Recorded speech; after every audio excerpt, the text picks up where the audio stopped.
মূলত এই মুহূর্তে সারা পৃথিবীর ইমানদার মুসলমান যাদের কলিজার ভিতরে আখিরাত আছে, পরকালের ফিকির আছে, কবর হাসরের ভয় আছে, পরকাল নিয়ে যাদের ভাবনা চিন্তা আছে, তাদের সবচেয়ে আকাঙ্ক্ষার বস্তু, অপেক্ষার মাস মাহে রমজান। মাহে রমজান, মাহে রমজান ইমানদারের জন্য ভিন্ন কিছু। মাহে রমজান ইমানদারের অপেক্ষার মাস, প্রতীক্ষার মাস। কেন? আখিরাতের আশায়, নেকি অর্জনের আশায়, জাহান্নাম থেকে বাঁচার আশায়, নিজের জিন্দিগিকে আখিরাতের আলোকে দামি বানানোর আশায়। এজন্য মাহে রমজানের কদর দিল থেকে যেই মোমেন অনুভব করে না, এটা তার ইমানের ঘাটতি, এটা তার রাসূলুল্লাহ সাল্লাল্লাহু আলাইহি ওয়াসাল্লামের মহব্বতের ঘাটতি।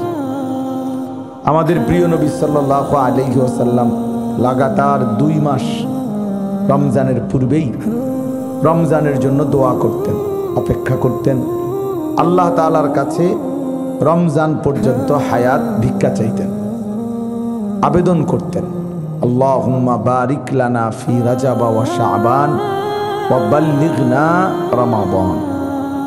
তাইলে 2 মাস রজব এবং শাবান, মানে রমজানের আগের আরবি 2 মাসের নাম হলো রজব এবং শাবান। এই মুহূর্তে চলতেছে শাবান। এই 2টা মাস আল্লাহর নবী সাল্লাল্লাহু আলাইহি সাল্লাম লাগাতার অপেক্ষা করতেন মাহে রমজানের জন্য, রমজানকে পেতে চাইতেন, রমজানের নেকি, রমজানের রহমত, মাগফিরাত, নাজাত অর্জন করতে চাইতেন। অথচ আল্লাহর নবী সাল্লাল্লাহু আলাইহি ওয়াসাল্লামের নেকির কোনো কমতি ছিল না। সারা বছর তিনি আল্লাহ তাআলার ইবাদত এবং বন্দিগির মধ্যে সামান্যতম কোনো ঘাটতি করতেন না। সারা বছরই তিনি সমান তালে আল্লাহ তাআলার ইবাদতের মধ্যেই ডুবা ছিলেন। হযরত আয়েশা রাদিয়াল্লাহু তাআলা আনহা বলেন, হাদিসে আছে যে কানা রাসূলুল্লাহ সাল্লাল্লাহু আলাইহি ওয়াসাল্লাম ইয়াযকুরুল্লাহ ফি কুল্লি আহইয়ানিহি। রাসূলুল্লাহ সাল্লাল্লাহু আলাইহি ওয়াসাল্লাম সর্বদাই আল্লাহ তাআলার জিকির করতেন। তাহলে যিনি সারা বছর সব সময় সর্বদাই আল্লাহ তাআলার বন্দিগিতে লিপ্ত থাকতেন। বুখারী শরীফের হাদিসের মধ্যে আছে, আনা আ'লামুকুম বিল্লাহ, আমি আল্লাহকে সবচেয়ে বেশি জানি। নবীজি বলছেন, আনা আতকাকুম, তোমাদের মধ্যে সবচেয়ে বেশি মুত্তাকি, আল্লাহকে ভয় করি আমি। তাহলে রাসূলুল্লাহ সাল্লাল্লাহু আলাইহি সাল্লামের মধ্যে সর্বোচ্চ মাত্রার তাকওয়া, আল্লাহ ভীতি ছিল এবং আল্লাহ তাআলার হুকুম আহকামের সূক্ষ্মাতি সূক্ষ্ম সব বিষয় তিনি সবচেয়ে বেশি জানতেন। তাহলে যিনি আল্লাহ তাআলাকে সর্বোচ্চ ভয় করতেন, সারা বছর আল্লাহকে স্মরণ করতেন, দিবানিশি আল্লাহ তাআলার ধ্যানেই মশগুল থাকতেন, তবুও তিনি রমজানের আশা করতেন, 2 মাস আগে থাকতেন। তাহলে যার নেকির কোনো ঘাটতি নাই, কমতি নাই, তারপরেও তিনি যেহেতু রমজানকে পেতে চাইতেন, তো যেখানে আমাদের 11 মাসে নেক আমলের ভীষণ ঘাটতি, আমাদের নেকি কোথায়? গুনাই গুনাহ, আমাদের নাফরমানিই বেশি, আল্লাহর অবাধ্যতা, আল্লাহর নাফরমানি করা, এটাই আমাদের জিন্দিগিতে বেশি। সেই হিসাবে গুনাহ মাফের জন্য, নেকি অর্জনের জন্য, আখিরাত অর্জনের জন্য আমাদের আরো বেশি পরিমাণ রমজানের জন্য অপেক্ষা করা উচিত, আবেগ, মহব্বত, দোয়া কামনা করা উচিত। কিন্তু আফসোসের বিষয় হলো উম্মত রমজান আসে, রমজান যায়, নির্দিষ্ট শুধু কেবল সকাল সন্ধ্যা কিছু মানুষ আমরা উপাস থাকি, ইফতার খাই, সেহরি খাই, কিন্তু রমজানের যে মাকসাদ, প্রাণ, রূহ, সেটার অর্জন হয় না। কারণ রমজানের মূল মাকসাদ যেটা ছিল আস-সাওম, অর্থ বিরত থাকা। সাওম শব্দের অর্থ, সিয়াম শব্দের মূল অর্থই হচ্ছে বিরত থাকা। দেখেন ওই ভাই এক টানা মোবাইলের দিকে চাই আছে, এই যে ভাই, এই যে কালো দাড়িওয়ালা ভাইয়ের দিকে দেখেন সবাই একটু, এই যে কালো টুপিওয়ালা ভাই, একটা নজর, একটা সেকেন্ড অন্য কোনো দিকে উনি তাকায় না। এই বসছে থেকে ওনার নজর এটার মধ্যে ধরে রাখছে। এর কি বুঝবে উনি ঘোড়ার ডিম?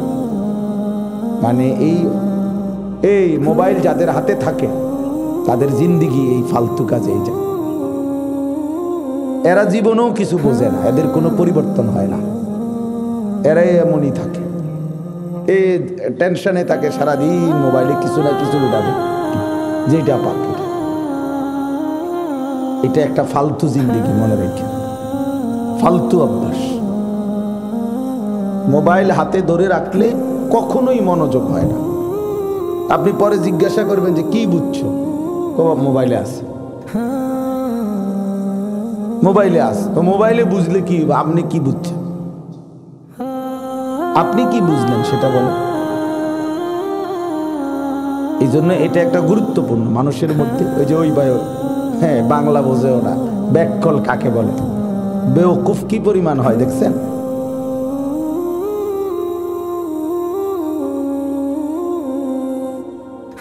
এই হালাত, মানে সামান্যতম অনুভূতি কাজ করে না। অন্যের ফিকির, অন্যরে দেখাবে, অন্যের জন্য নিবে, অন্যকে নিয়ে খুব ফিকির সবার, আমারও আপনারও। নিজের ফিকির কম, নিজের ফিকির কম। দেখবেন অনেক জনকল্যাণমূলক কাজ অনেকের দ্বারা হয়, খুব কঠিন ভারী কাজ, ঘাম বাইয়ে বাইয়ে পড়তেছে মানুষের সেবায়। জিজ্ঞাসা করবেন ফজরের নামাজ পড়ছেন কিনা? জি না।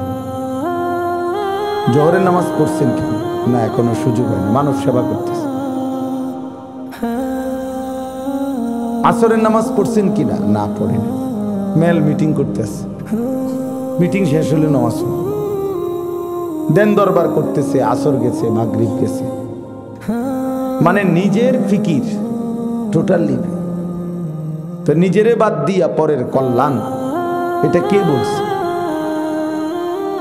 আল্লাহ তাআলা তো বলেন কোরআনুল কারীমের মধ্যে, সংশোধন, জাহান্নাম থেকে বাঁচা, এর প্রথম জিম্মাদারি দিছে আল্লাহ তাআলা নিজেকে।